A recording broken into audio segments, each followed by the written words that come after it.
Pangkalan militer Taji di Irak dibombardir serangan drone pada Senin 23 Juni malam waktu setempat.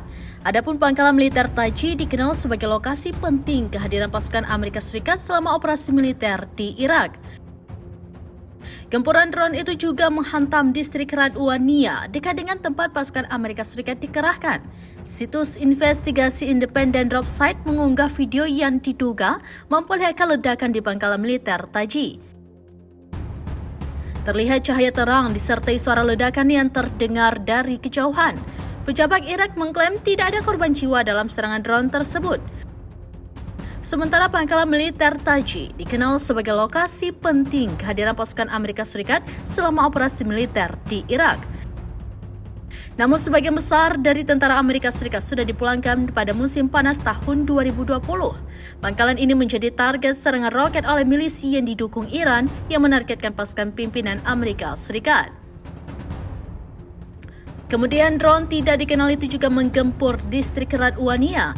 Lokasi ini berjarak sekitar 10 km sebelah barat Bandara Internasional Baghdad, tempat pasukan Amerika Serikat dikerahkan di pangkalan sebagai bagian dari koalisi anti-jihadis. Sayangnya, hingga saat ini belum ada pihak yang mengklaim terkait serangan drone tersebut.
Download Tribun X sekarang, menghadirkan lokal menjadi Indonesia.